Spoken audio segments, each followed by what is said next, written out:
Mapagpalang araw sa ating lahat. Ako ang inyong lingkod, Elijah Paul John Valdez. Welcome sa ating daily devotions. Ang ating verse for the day ay nasa Lucas chapter 14 verse 27. Ang sinumang ayaw sunod sa akin ay natatakot siyang namatay para sa akin ay hindi maaaring maging tagasunod ko. Ang sinasabi sa atin ng Biblia ng pagiging disipulo ni Kristo ay nangangailangan ng personal na sakripisyo. Araw-araw na pasanin ng ating krus at ipagkait ang ating mga sarili sa pamamagitan ng pag-alis ng makalamang pagnanasa at pagsuot kay Kristo.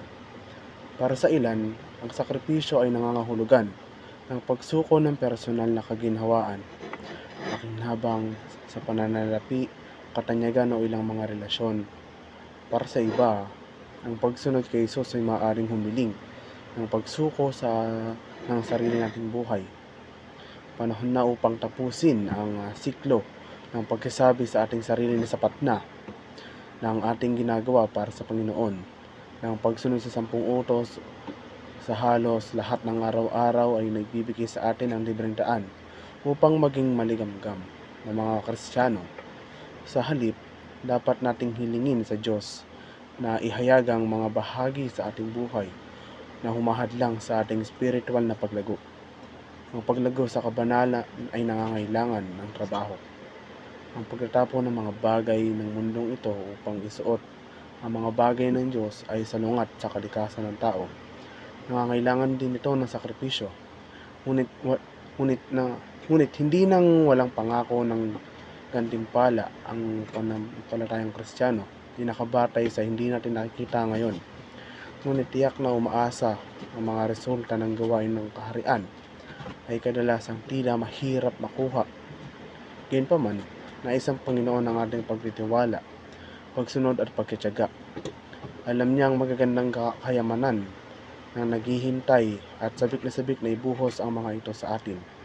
Ngunit hindi madaling magtiwala sa mga pangako ng Diyos sa inaharap, lalo na kapag ang mundo ay patuloy na nagpapasabog ng mga mensahe tulad ng anong oras lang ngayon at kung gusto mo ito, tanggapin mo ito, kahit ang gastos.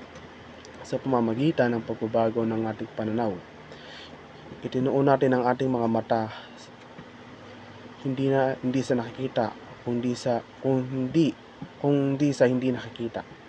Dahil lang nakikita ay pansasamantala, ngunit ay hindi nakikita ay walang hanggan.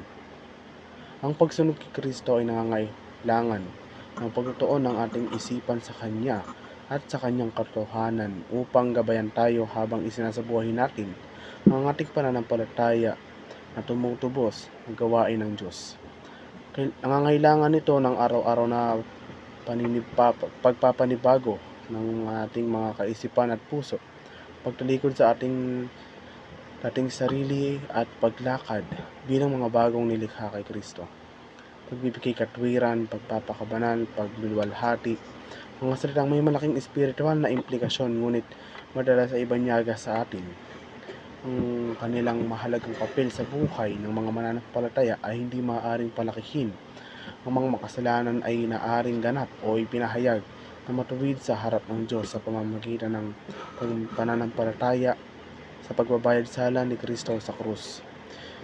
Isang beses na pagkilos ang pagpapakabanal ay ang patuloy na pagproseso ng paglago sa katwiran sa pamamagitan ng paggayon sa pagkahawig ni Kristo.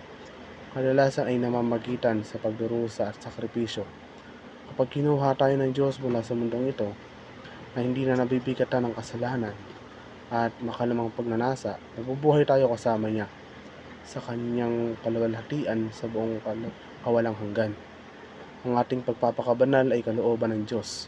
Ang paglago sa kabanalan ay nangangailangan ng higit pa kaysa sa pamamahala sa hindi pagpantay o pangalan niya o pagbigkas lamang ng panalangin ng makasalanan at pagkatapos ay gamitin ang biyaya ng Diyos upang magpatuloy sa pagkakasala. Bagamat ang pag-uugali ng Kristiyano ay nagpapakatotoo sa biyaya kung saan tayo na iniligtas. Ang nais ng Diyos ay panloob na pagbabago, pagsunod dahil sa pagmamahal at pasasalamat, hindi sa obligasyon at pagpapalaganap ng sarili. Muli, ako ang inyong lingkod, Elijah Paul John Valdez, at dito na nagtatapos ang aking daily devotions.